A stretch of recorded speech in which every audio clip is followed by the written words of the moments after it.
Answer सभी भाषाओं में बनने चाहिए। आपको सबसे सहमत होना पड़ेगा, आप आर्गुमेंट कीजिए मेरे साथ। ठीक है। हमारे साथ डॉक्टर विकास दिव्य कीर्ति हैं, पुराने सिविल सर्वेंट रहे हैं। योगेंद्र यादव साहब हैं जो आपके सदस्य हैं और पॉलिटिकल एनालिस्ट भी हैं। विजय गोयल जी हैं, राज्यसभा सांसद हैं बीजेपी के। और सुधीर कृष्णा जी हैं, वह हैदराबाद से हमारे साथ जुड़े हैं। सुधीर जी जो पूर्व सचिव रहे हैं मिनिस्ट्री ऑफ अर्बन डेवलपमेंट, शहरी विकास मंत्रालय। पहले मैं विकास से जानना चाहता हूं मोटा मोटी 2-3 बात, अब वो अनुवाद वाले बात को हम छोड़ देते हैं। ये अरविंद वर्मा कमेटी की रिपोर्ट पर हम अचानक से इतने उत्साहित और आशान्वित क्यों हो गए हैं? क्या उसमें सीसेट को खत्म करने की बात है? क्या उसमें अंग्रेजी का जो प्रावधान है उसको समाप्त करने की बात है? क्या है इसका मैंडेट, जरा संक्षेप में बता दीजिए। दरअसल ये एक गप ज्यादा है, वास्तविकता कम है। वास्तविकता क्या है मैं बताता हूँ आपको संक्षेप में। हाँ, एकदम संक्षेप में। दीननाथ बत्रा वर्सेस भारत संघ का मामला था। हाँ, ये शिक्षा बचाओ आंदोलन वाले। हाँ, 31 मई 2013 को उसका जजमेंट आया। उनका केस इसी बात पर था कि सीसेट में जो 9 सवाल आते हैं प्योर इंग्लिश में, वो नहीं आने चाहिए। दिल्ली हाई कोर्ट ने 31 पैरा का जजमेंट दिया। 29वें में कहा कि यूपीएससी के तर्क गलत हैं। 30वें में कहा कि हम इंटरवीन नहीं करेंगे।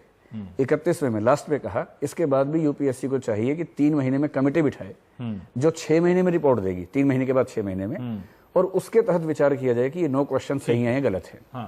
कमेटी उसके लिए बैठी, 9 महीने बाद बैठी, लेट बैठी, उसके लिए बैठी। इस कमेटी को सिर्फ ये बताना था कि इंग्लिश के 9 क्वेश्चंस होने चाहिए या नहीं होने चाहिए। तो इस कमेटी होना चाहिए या नहीं होना चाहिए, नहीं सीसेट से कोई मतलब नहीं। जबकि आपकी मांग है कि सीसेट नहीं होना चाहिए, है ना? सीसेट में बहुत सारी समस्याएं हैं। हमारी मांग तो ये है कि प्रीलिम्स, मेंस, इंटरव्यू तीनों में इतना भेदभाव है, वो नहीं होना चाहिए। ठीक है, तीनों भेदभाव है। ठीक है, लेकिन एक मांग ये है कि सीसेट हटना चाहिए क्योंकि वो भेदभाव करता है। ठीक है। बहुत सारी ऐसी दलीलें आई हैं जिसमें ये कहा जा रहा है कि ये भेदभाव की बात सही नहीं है। इसको सिर्फ अगर आप हिंदी की नज़र से देखेंगे तो हो सकता है कि लगे, लेकिन तमाम ऐसे 20-22 विषय हैं जो कैटेगरी बनाई जाती है यूपीएससी की, पीएचडी से लेकर बीए ऑनर्स तक, उन सब के कैटेगरी से देखें तो किसी में 18% है, किसी डॉक्टर 18% सबसे ज़्यादा बनते हैं, है ना? किसी एक साल का मैं पढ़ रहा हूँ, कहीं 5% बनते हैं, कोई 4% बनते हैं, कहीं 13% LLM वाले बनते हैं। तो आप हिंदी या सोशल साइंस या इस तरह से लेके ये दलील देना शायद ठीक नहीं होगा। नहीं, तर्क आपके पास जितने भी हैं आप लाइए, मैं एक एक को खारिज करने को तैयार हूँ। इसी का जवाब दीजिए ताकि मैं बाकी लोगों पे जाऊँ। अभी पहली बात तो ये बात केवल हिंदी की है नहीं, सारी भारतीय भाषाओं की है। कैसे है सारी भारतीय? जैसे गुजराती का कैसे? तमिल की तरफ से आंदोलन शुरू हो गया है। फेसबुक के फोटोज हैं उसकी। कन्नड़ में आंदोलन है। आज सरकार से 5 लोग मिलने गए, उनमें से 2 मराठी के थे, एक कन्नड़ का था, एक उड़िया का था। तमिल लोग मूवमेंट कर रहे हैं, उनकी फोटो फेसबुक पे चल रही है। सबका मूवमेंट है। अच्छा, और इसलिए ये कहना कि हिंदी वर्सेस इंग्लिश नहीं, मूवमेंट की बात नहीं। आप मुझे बताइए एक संक्षेप में बता, अगर आप बताने की स्थिति में है कि गुजराती के छात्रों के साथ कैसे अन्याय हो रहा है या तमिल के छात्रों के साथ नंबर इस नीति से नंबर 1। प्रीलिम्स में सीसेट में 8 क्वेश्चन या 9 क्वेश्चन सिर्फ इंग्लिश में आते हैं। आईएएस बनने के लिए इंग्लिश और भारतीय भाषा दोनों चाहिए। आईएएस बन के आप जिस भी स्टेट में काम करेंगे, इस समय भारत के लगभग हर स्टेट में वहां की लैंग्वेज में काम चल रहा है पूरा का पूरा। तमिलनाडु का व्यक्ति यूपी आएगा तो हिंदी में ही काम करेगा, इंग्लिश में भी नहीं, हिंदी में काम करना पड़ेगा। अगर आपको लगता है कि अंग्रेजी चाहिए तो भारतीय भाषा भी चाहिए। और इन दोनों का एग्जाम 1979 से मेंस में हो रहा है, लगातार हो रहा है। इंग्लिश का किसको विरोध है? जितने लोग आईएएस बनते हैं किसी मीडियम से भी, वो इंग्लिश का 300 नंबर का एग्जाम देते हैं और उस इंग्लिश के पेपर में कॉम्प्रिहेंशन भी होता है। तो इसे इंग्लिश से विरोध नहीं है? इंग्लिश से नहीं है, इंग्लिश तो दे रहे हैं सब लोग। ठीक है। अगर आपको लगता है प्रीलिम्स में चेक करने तो इंग्लिश के साथ ये धारणा बन गई कि आप अंग्रेजी नहीं चाहते हैं। सरासर झूठ है, सरासर झूठ है। चलिए, अगर आपको प्रीलिम्स में लगता है कि भाषा चेक करनी है, हालांकि एप्टीट्यूड और भाषा में संबंध समझ में नहीं आता है, अगर है तो आप इंग्लिश के साथ 10 क्वेश्चन केवल भारतीय भाषा में रख दीजिए, बराबर कर दीजिए।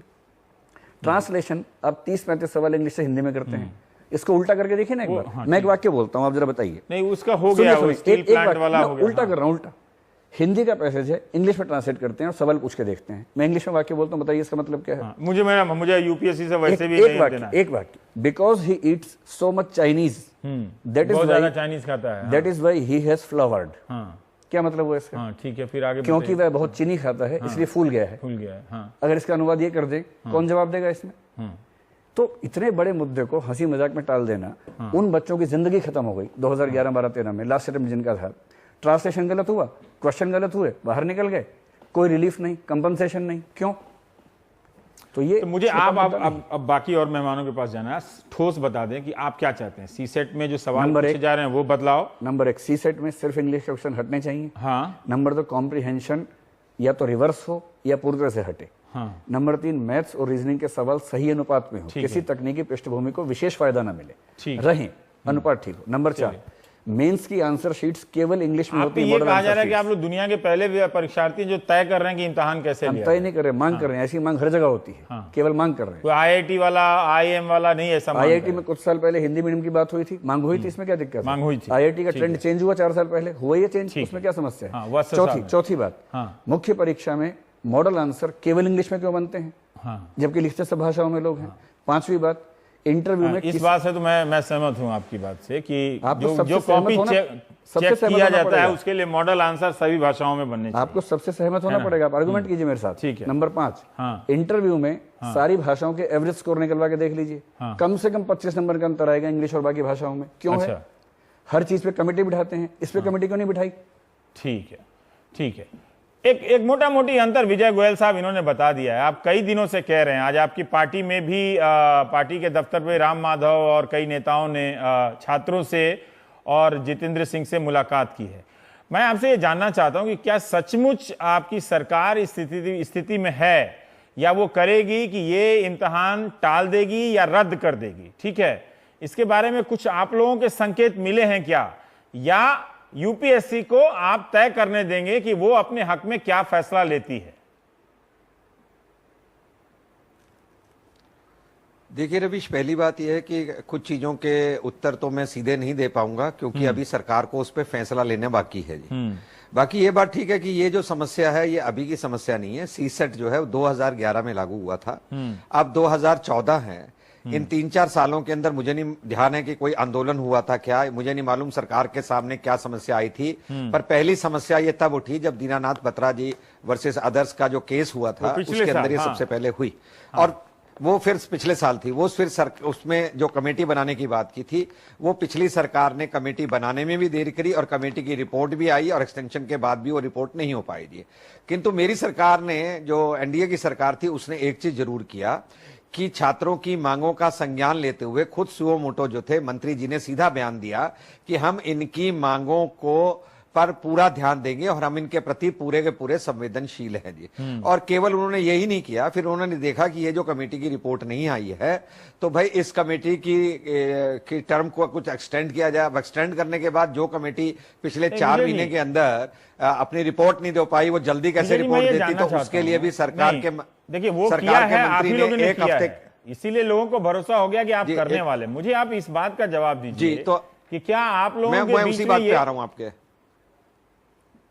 ये राजनीतिक सहमति बन गई है कि आप सीसेट को समाप्त करेंगे, या आप अन्य पक्षों को सुनकर अब आपको लग रहा है कि शायद एक तरफा तरीके से हां कहना ठीक नहीं होगा?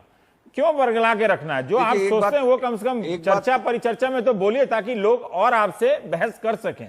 आप बोलिए कि अब आपको लगता है कि इसको नहीं समाप्त करना चाहिए, ये हमारे बस की बात नहीं है कि हम यूपीएससी की संवैधानिक संस्था है उसकी स्वायत्ता में हस्तक्षेप करें, ताकि लोगों को भी समझ में आए कि इतना आप कर सकते हैं, इतना आप नहीं कर सकते हैं। जी रविश, एक बात बड़ी तय है कि सरकार खुद के अंदर कोई पॉलिटिकल निर्णय नहीं है कि इसको कर डालेगी जी।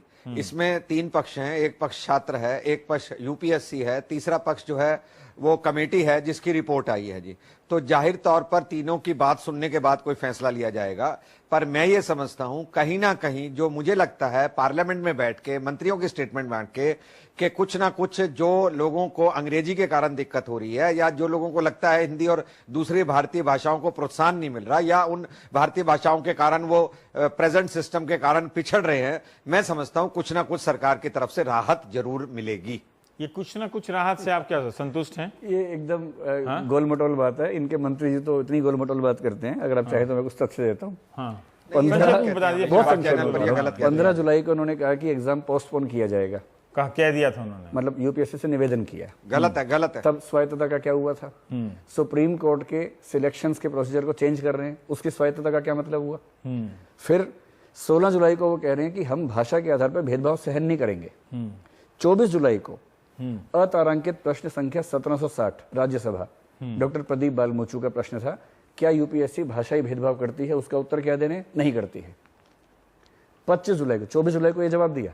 अरे बाप रे, 24 को रिसर्च करके आए हैं? पूरा है, डॉक्यूमेंट्स हैं। एक पॉइंट और बोल लीजिए। ठीक, 24 एक सेकंड, 24 को ही एडमिट कार्ड जारी हुए, उस दिन बच्चों की पिटाई हुई। 25 को क्या स्टेटमेंट दी? भाषाई भेदभाव नहीं होगा, कमेटी बैठ गई है, 7 दिन का टाइम दीजिए। 7 दिन हो गए। आज क्या कह दिया? टाइम लिमिट तय नहीं कर सकते हैं। इतना गोल मटोल स्टैंड है। और उसके बाद अब जो बात छन के आ रही है वो ये कि हम कुछ और करने वाले हैं। और आज एक बात और बोले हैं कि बीच में 3 छुट्टियां आ गई, ईद की छुट्टी आ गई। ईद की छुट्टी पर मंत्री जी काम नहीं करेंगे, पर ईद के दिन हजारों बच्चों को लाठी से पिटवा दिया। ईद के दिन? ईद के दिन पुलिस काम करेगी, बच्चे पिटेंगे, पर हम काम नहीं करेंगे। इसका जवाब क्या देंगे?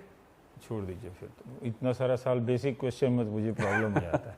वैसे भी आज विजय जी, आज आपने जो बयान दिया वो ठीक बयान नहीं था। अच्छा कि आपने समझा दिया, तो आपको देख के लोग टीवी पर सोच रहे होंगे कि एंकर जो है वो बिहार वाले मुद्दे पर पूछेगा, पर कोई बात नहीं। योगेंद्र जी, हम ये जानना चाहते हैं। नहीं, एंकर किसी भी मुद्दे पूछे, ये एंकर तो वैसे भी स्वतंत्र है बोलने के लिए। देखो एक बात, हाँ आप कह लीजिए। हाँ विजय, एक बात बड़ी तय है, ये डॉक्टर विकास हर जगह वही की वही बात कहते हैं, जो ठीक नहीं है जी। पहली बात यह है कि यूपीएससी अपने आप एक संस्था है। अगर मंत्री ये कहेगा भी मैं यूपीएससी से कहूंगा कि क्या ये एग्जाम पोस्टपोन हो सकता है, मंत्री सीधा आदेश तो नहीं दे सकता सीधा कि भाई इसको कर दीजिए, नहीं कर दीजिए, और उसके बाद यूपीएससी का मानना ना मानना है। उसके बाद मंत्री ने ये कहा कि 1 हफ्ते के अंदर वो कमेटी की रिपोर्ट लेंगे। ठीक है, 1 हफ्ते के अंदर उन्होंने कमेटी की रिपोर्ट ले ली। अब ये चाहते हैं बिना पढ़े हुए उसके ऊपर एक्शन कर दे, या कमेटी फिर बनाने का फायदा क्या था? और ये कमेटी भी हमने नहीं बनाई, पहले से बनी हुई है। तो इसीलिए सरकार की केवल निंदा करने से काम नहीं चलता। सरकार के सामने बहुत दिक्कत होती है, बहुत फैसले लेने होते हैं। हमें चैनल पे बैठकर बात कहनी बड़ी ये तो बात सही है। ये तो चैनल पर मैं किसी विवाद का निपटारा नहीं करता, इसीलिए मैं मुझे पता है। पर योगेंद्र जी, मैं ये जानना चाहता हूं, इस विवाद को अंग्रेजी विरोधी समझा गया, ठीक है, वो अभी विकास ने बता दिया उसको, ठीक है, अपना पक्ष रखा कि ये सिर्फ अंग्रेजी विरोधी नहीं है। एक कोई बड़ा सवाल ऐसा उभर कर आ रहा है जिसे हम ये सीसेट पेपर समाप्त करने या ना करने के विवाद में फंसकर उसे हम नजरअंदाज कर रहे हैं। बाकायदा रवीश भाई, मुझे लगता है इस आंदोलन ने और आज आपके प्रोग्राम ने जो बड़ा सवाल उठाया है, उसकी बजाय हम कुछ छोटी चीज़ों में उलझते जा रहे हैं। मुझे अच्छा लगा कि हमारे साथी विकास जी ने स्पष्ट किया कि ये मामला हिंदी बनाम अन्य भारतीय भाषाओं का नहीं है। ये सारी भारतीय, केवल हिंदी का सवाल नहीं है, ये सारी भारतीय भाषाओं का सवाल है। नंबर 2, ये केवल ये सीसेट एप्टीट्यूड टेस्ट का सवाल नहीं है। एप्टीट्यूड टेस्ट होना चाहिए, बहुत अच्छी चीज़ है, और खाली एप्टीट्यूड जांचने के खिलाफ प्रोटेस्ट करने का कोई मतलब नहीं बनता है। तीसरा, ये मामला मानविकी बनाम गणित इत्यादि इस सब का नहीं है। लॉजिकल रीजनिंग केवल साइंस वालों, इंजीनियरिंग वालों की बपौती नहीं है। लॉजिकल रीजनिंग सबको मिलनी चाहिए। तो ये विषयों का फलां डिसिप्लिन वर्सेस फलां डिसिप्लिन, फलां सब्जेक्ट वर्सेस फलां सब्जेक्ट, ये सबसे बड़ा मुद्दा नहीं है। ये सब छोटे मुद्दे हैं, और खामखा इस आंदोलन की सारी बात को इसमें उलझाया जा रहा है। जिन लेखों का आपने हवाला दिया, वो लेख भी इन चीज़ों के अंदर उलझ रहे हैं। मैं समझता हूँ ये आंदोलन एक बहुत बड़ा और बुनियादी सवाल उठा रहा है। वो है इस देश में भाषाई भेदभाव का। मैंने इसके लिए अंग्रेजी का तो शब्द ढूंढ सकता हूँ, आप मुझे मदद कीजिए हिंदी में इसके लिए अच्छा शब्द ढूंढने की। ये जो एपार्थाइड हम शब्द इस्तेमाल करते हैं ना रंग भेद के लिए, रेस के बेसिस पे एपार्थाइड जो होता था, हमारे देश में भाषा के आधार पर एपार्थाइड होता है। केवल भेद नहीं है, केवल विषमता नहीं है, ये एपार्थाइड जैसी चीज है। इस देश में अनौपचारिक, अघोषित लिंग्विस्टिक एपार्थाइड है। आप बिल्कुल बुनियादी चीज देखिए, इस देश के कम से कम 80% बच्चे किसी न किसी भारतीय भाषा के अंदर हायर एजुकेशन लेते हैं। कॉलेज यूनिवर्सिटी के अंदर 80% लोग किसी न किसी भारतीय भाषा के माध्यम से पढ़ते हैं। और जब इस देश के शासक चुनने का मौका आता है यूपीएससी में, मैं अभी आंकड़े देख रहा था, 80% वो होते हैं जो कि अंग्रेजी माध्यम से आते हैं। अब आप बताइए ये कैसा देश है? ये बिल्कुल दक्षिण अफ्रीका वाली स्थिति है यहाँ। तो इस बड़े सवाल को इस आंदोलन ने उठाया है, और मैं चाहता हूँ कि हम इस बड़े सवाल पे फोकस करें। सवाल केवल उन 9 सवालों का नहीं है जो कि सीसेट वाली चीज़ में आए हैं। मैं समझता हूँ मेरे साथी एक गहरी चीज़ की तरफ इशारा कर रहे थे, वो ये कि इस पूरी चयन की प्रक्रिया में कदम कदम पर हर जगह घोषित और अघोषित तरीके से एक भाषा की सर्वोच्चता, अंग्रेजी के दबदबे को कायम रखा गया है। इसके ऊपर बहुत शोध हुई है दुनिया भर में रवीश भाई। पहले आईक्यू टेस्ट हुआ करते थे और आईक्यू टेस्ट में सिर्फ कुछ भाषा वाले लोग अच्छा किया करते थे, कुछ नस्ल वाले लोग अच्छा करते थे। फिर लोगों ने पाया कि दरअसल वो आईक्यू टेस्ट जो थे वो रेस न्यूट्रल नहीं थे, वो संस्कृति के हर संस्कृति को बराबर नहीं रखते थे। तो फिर आईक्यू टेस्ट बदले गए। ठीक इसी तरह से मैं आरोप लगा रहा हूं कि ये जो एप्टीट्यूड टेस्ट फिलहाल बने हैं, ये एप्टीट्यूड टेस्ट भाषा के प्रति सापेक्ष नहीं है। ये सारे एप्टीट्यूड टेस्ट ऐसे नहीं हैं जो कि किसी भी भाषा में किसी भी तरह का जो टैलेंटेड बच्चा है, जो मेधावी बच्चा है, उसको पिक कर सके। और उसकी वजह से जो दिक्कत है वो है ये आईएएस का इम्तिहान सिर्फ एक इम्तिहान नहीं है, ये सिर्फ नौकरी नहीं है, ये मुल्क अपने शासकों को ढूंढ रहा है। और जहां ये सवाल उठता है वहां अगर कोई भी भेदभाव है उस पर चर्चा होनी चाहिए, उस पर लोकतांत्रिक चर्चा होनी चाहिए। और एक आखिरी चीज है रवीश भाई, हुआ ये था कि पिछले 15-20 साल में बहुत समय बाद, पहले तो इस देश में आईएएस में सिर्फ अंग्रेजी बोलने वाले आया करते थे, आईसीएस के जमाने की चीज चलती रही। पिछले 15-20 साल में कुछ गंवाई बैकग्राउंड के कुछ भारतीय भाषा बोलने वाले लोग आने लगे थे और 2011 के बाद ये फिर रिवर्स हुआ। आप ध्यान से आंकड़े देखिए, 2011 के बाद एकदम से भारतीय भाषा के सफल होने वाले लोगों की तादाद एकदम से गिर गई है। ऐसा क्यों हुआ, इसे क्यों नहीं बदला जाएगा, ये बहुत बड़े सवाल है।